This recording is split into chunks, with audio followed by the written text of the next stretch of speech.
একজন দেশে ছিলেন না, আরেকজন রাস্তায় জ্যামে আটকিয়ে গিয়েছেন। এখন ভেন্যু থাকলেও বিকেএসপির মাঠ আমাদের দরকার আছে।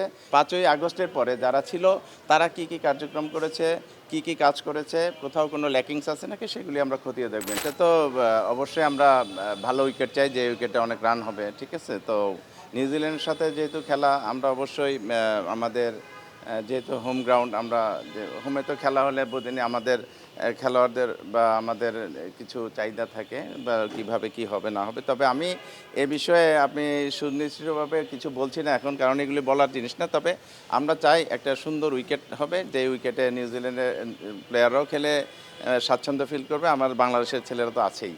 তো আমরা চাই এখানে কোনো ল্যাকিংস থাকবে না এবং সুন্দরভাবে খেলা হবে। অতীতেও আমরা অনেক ইন্টারন্যাশনাল ম্যাচ চালিয়েছি, এখনও সেটার ব্যতিক্রম নয়। আমরা সর্বোচ্চ ভালোভাবে উইকেট প্রিপারেশন এবং মাঠ রেডি করার জন্য চেষ্টা করব। তবে চ্যালেঞ্জিং বিষয় এখন রেইনি সিজন, সেটাকেও কীভাবে মোকাবেলা করা যায় সেগুলির ব্যাপারেও আমরা দিক নির্দেশনা দিয়েছি। আমাদের অভিজ্ঞ কিউরেটররা আছেন, তো সবাই আজকে এসেছিলেন। তো তাদের সাথে আমরা কথা বলেছি সমস্ত ইকুইপমেন্টের ব্যাপারে, কি লাগবে না লাগবে একটি ইন্টারন্যাশনাল ম্যাচ চালাতে, সেটা বলেছি। তারপরে এখানে অনেক সিসি ক্যামেরাগুলি নষ্ট আছে, সেগুলি মানে ওয়ার্কিং করার জন্য বলা হয়েছে, যাতে এগুলি কাজ করে। তো আর আমাদের ডোমেস্টিক লিগের কথা তো আমরা বললামই, আমরা এটা চ্যালেঞ্জ হিসেবে নিয়েছি। মানে অনেক দেরি হয়ে গেছে, তারপরে ইনশাল্লাহ আলহামদুলিল্লাহ আমাদের দেশের সমস্ত শীর্ষস্থানীয় ক্লাবগুলি প্রিমিয়ার ডিভিশন খেলতে রাজি হয়েছে। তারা বেশ উৎফুল্ল এই লিগ হওয়ার কারণে। তার কারণ ইনশাল্লাহ আমরা আশা করছি মে মাসের ২ তারিখ থেকে শুরুতেই খেলা শুরু হবে, সেটার ব্যাপারে সবাই একমত পোষণ করেছে এবং তারা কিছু দাবি দাওয়া করেছে, সেগুলি আমাদের বোর্ড প্রেসিডেন্ট গতকালকে বলেছে যে এগুলি পরবর্তীতে জানানো হবে। তবে ইনশাল্লাহ এই প্রিমিয়ার ডিভিশনের লিগটাও কিন্তু খুব আকর্ষণীয় হবে, কারণ আপনারা জানেন এই প্রিমিয়ার ডিভিশনের খেলা বা লিগের খেলা দিয়ে কিন্তু বাংলাদেশের আজকে এই উত্থান। একসময় ছিল যখন এই ক্লাবগুলিতে আমাদের খেলোয়াড়রা অফিসিয়াল ছিল, তাদের নিজস্ব টাকা দিয়ে তারা এই ক্লাবগুলি পরিচালনা করেছে এবং খেলায় অংশগ্রহণ করতো, তারাই অফিসিয়াল, তারাই খেলোয়াড়। এরকম আস্তে আস্তে করে কিন্তু বাংলাদেশ এখন বিশ্বের দরবারে একটি শক্তিশালী দেশ হিসাবে নিজেদের মানে তুলে ধরতে পেরেছে শুধু এই খেলার জন্য। সুতরাং আমরা চাই এই খেলাটাকে হাইয়েস্ট প্রায়োরিটি দিতে এবং ফ্যাসিলিটিসের দিক থেকে সর্বোচ্চ ফ্যাসিলিটিস দেওয়া হবে। আমাদের ইন্টারন্যাশনাল ম্যাচগুলিতে যেভাবে আমরা মানে অর্গানাইজ করি, ঠিক তার আদলে এগুলি করার জন্য দিক নির্দেশনা দেওয়া হয়েছে সবাইকে। আমরা জানি যে গতকাল যে 12টা ক্লাবের মধ্যে লেজেন্ডস অফ রূপগঞ্জ আর ব্রাদার্স ইউনিয়ন শেষ পর্যন্ত ছিল না, মানে তারা আসলে কেন আসেনি? না, কোনো কিছু না, তারা একজন দেশে ছিলেন না, আরেকজন রাস্তায় জ্যামে আটকিয়ে গিয়েছেন এবং বলেছে যে আমরা খেলবো, আমরা খেলায় অংশগ্রহণ করবো, সবাই খেলবে, এটাতে কোনো সন্দেহ নেই। এই শুধু আসলে প্রশ্ন, আপনারা বলছিলেন মাঠ ভাড়া নিতে চাচ্ছেন, এর আগেও আমরা দেখেছি যারা এসেছে মাঠ ভাড়া নিয়েছে, অথচ আমাদের এত কাছে পূর্বাচল স্টেডিয়াম রয়েছে, ফতুল স্টেডিয়াম রয়েছে, এই স্টেডিয়ামগুলো রেনোভেশন আমি এই জিনিসগুলো নিয়ে গতকালকে আলোচনা করেছি। আমরা মানে আপনারা দেখেন শুধু এখানের এই পূর্বাচল এবং এই ফতুল্লা স্টেডিয়াম নয়, আপনারা জানেন আমাদের আন্তর্জাতিক দুটি ভেন্যু এখন একেবারে, দুটি না 3টি ভেন্যু একেবারে অকেজ হয়ে আছে, যেটা হলো বগুড়া শহীদ চান্দু স্টেডিয়াম এবং খুলনা স্টেডিয়াম এবং আরেকটা ফতুল্লা। আমরা এই মাঠগুলিকেও ইন্টারন্যাশনাল পর্যায়ে নেওয়ার জন্য এখন মানে চেষ্টা করব, সর্বোচ্চ চেষ্টা করব, কারণ ক্রিকেট খেলা এমন অবস্থা হয়ে গেছে এখন মাঠের অনেক প্রয়োজন। আর এই মাঠগুলিকে আমরা মানে আন্তর্জাতিক অঙ্গনে এত সুন্দর মাঠ হিসেবে পরিচিতি লাভ করেছিল, কিন্তু সেগুলিতে দীর্ঘদিন খেলা না হওয়ার কারণে কিন্তু অটোমেটিক্যালি আন্তর্জাতিক ভেন্যু হিসেবে তারা আর এখন নেই, স্ট্যাটাস নেই।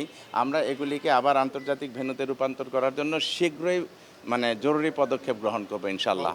এখন ভেন্যু থাকলেও বিকেএসপির মাঠ আমাদের দরকার আছে, কারণ মানে ক্লাব অফিসিয়ালরা আরেকটি বিকল্প প্রস্তাব দিয়েছে যে বিকেএসপিতে হোস্টেল থাকার ব্যবস্থা আছে, সেখানে যদি আমরা প্লেয়ারদের রাখতে পারি তাহলে আরও ভালো হবে।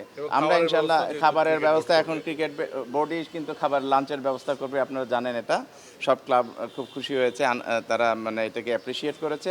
এবং বিকেএসপি যদি আমরা ওই যে তাদের হোস্টেলগুলিও নিতে পারি, খেলোয়াড়রা যদি যদি আগের দিন যেয়ে থাকতে পারে তাহলে আর কোনো সমস্যা নেই ইনশাল্লাহ। সেটাই আমরা চেষ্টা করব। আপনারা জানেন 2001 সালের পরেও কিন্তু আমরা বিকেএসপির হোস্টেলগুলি আমরা নিয়েছিলাম, সেখানেও কিন্তু তারা রাত্রি যাপন করেছে এবং সকালে ভালোভাবে খেলে আবার ফিরে এসছে। সেই ব্যবস্থাটা করতে পারলে আরও উত্তম হবে, তবে সেটা আমরা চেষ্টা করব যাতে এইভাবে খেলা পরিচালনা করা যায়। তার মানে মিরপুরে কোনো ম্যাচ হচ্ছে না? ডেফিনেটলি হবে। আন্তর্জাতিক ম্যাচের পরে যে গ্যাপ আছে সেই গ্যাপে এখানে অবশ্যই খেলা হবে এবং সেটাও আমরা কোন টাইমে খেলা হবে সেটা আমরা অ্যালোকেট করেছি। আমরা মাঠ অলমোস্ট 12 দিন পাবো। 12টা খেলা। এসবিএনসিএসটা আমরা 12 দিন পাবো, মে মাসের 12 তারিখ 13 তারিখ থেকে 24 তারিখ পর্যন্ত। আমরা জানি যে ঈদের ছুটি হয়ে যাবে, কোরবানি ঈদের ছুটি হয়ে যাবে তারপর আবার 25 তারিখ থেকে। সুতরাং এই 13ই মে থেকে 24শে মে পর্যন্ত আমরা শুধু এই 12 দিন পাচ্ছি আপাতত। তারপরে জুন মাসে আবার ইন্টারন্যাশনাল যে ট্যুর আছে সেই ট্যুরের গ্যাপে আমরা এটা ব্যবহার করব। আপনারা জানেন যে ক্রিকেটকে প্রত্যন্ত অঞ্চলে ছড়িয়ে দেওয়া এটা আমাদের একটি স্লোগান ছিল এবং সেটার আদলে কিন্তু আমরা বিভিন্ন জায়গায় বিভিন্ন স্টেডিয়ামে উইকেট তৈরি করেছিলাম, অনেক ওখানে ভালো খেলা হয়েছে। এখন সে যে 100 উইকেট প্ল্যান যেটা পাইলট করেছে সেটা আমি এখনও জানি না এটা কিভাবে করছে, কোথায় কোথায় করেছে। আসলে আমাদের দেখতে হবে যে জায়গাগুলিকে বেছে নেওয়া হয়েছে সেগুলিতে আমাদের খেলোয়াড়দের কতটুকু মানে তাদের কতটুকু প্রয়োজন অনুযায়ী আমরা ব্যবস্থা গ্রহণ করবো। ডেফিনেটলি যদি আমরা করে দিতে পারি তাহলে তো আমাদের খেলোয়াড়রাই উপকৃত হবে। আর একটি জিনিস মনে রাখতে হবে, প্রত্যন্ত অঞ্চল থেকে যদি খেলোয়াড় তুলে আনতে হয় তাদেরকে ফ্যাসিলিটিসটাও এনশিওর করতে হবে, অর্থাৎ একটি মাঠের পাশাপাশি উইকেটটা যাতে একেবারে ভালো স্ট্যান্ডার্ড হয় সেটাও ব্যবস্থা করতে হবে। সুতরাং এটা একটি ভালো উদ্যোগ। যদি আমরা দেখবো আগে খতিয়ে দেখবো যে এগুলি কোথায় কোথায় করার উদ্যোগ নেওয়া হয়েছিল, সেটা দেখার পরে আমরা এটা সিদ্ধান্ত নেব যে এগুলি করা প্রয়োজন আছে কি না।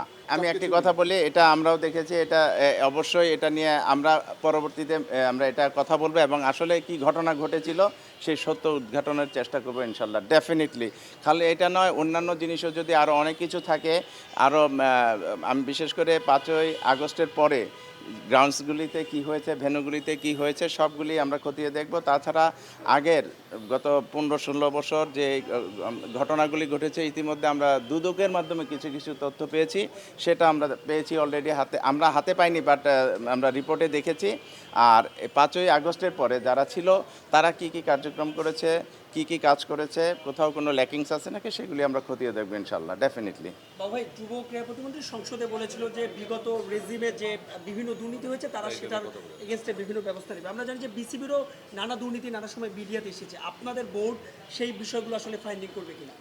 আমি যেহেতু এটা যুব ক্রীড়া মন্ত্রণালয় থেকে অলরেডি উদ্যোগ নেওয়া হয়েছে, সেটা ওনারা ইনশাল্লাহ করবে। তবে আমাদের যদি সহায়তা চায় তাহলে আমরা হেল্প করবো ইনশাল্লাহ এগুলির ব্যাপারে অবশ্যই। এগুলি নিয়ে আজকে আলোচনা হয়েছে এবং আমি আগামী 2 দিনের ভিতরে প্রত্যেকটি গ্রাউন্ডের আমাদের ডোমেস্টিক লিগের এবং ইন্টারন্যাশনাল ম্যাচের জন্য যে সমস্ত গ্রাউন্ডগুলি সিলেক্ট করা হয়েছে সেগুলির কি কন্ডিশন, কি কি প্রয়োজন আছে সেগুলির ব্যাপারে আমি আগামী 2 দিনের ভিতরে রিপোর্ট দেওয়ার জন্য আমি বলেছি এবং রিপোর্ট পাওয়ার পরে আমরা প্রয়োজনীয় পদক্ষেপ গ্রহণ করব। যদিও অনেক অল্প সময়, সেই অল্প সময়ের ভিতরে যদি আমাদের একটু ইচ্ছা থাকে তাহলে আমরা এগুলি সবগুলি কমপ্লিট করতে পারবো বলে আমার দৃঢ় বিশ্বাস।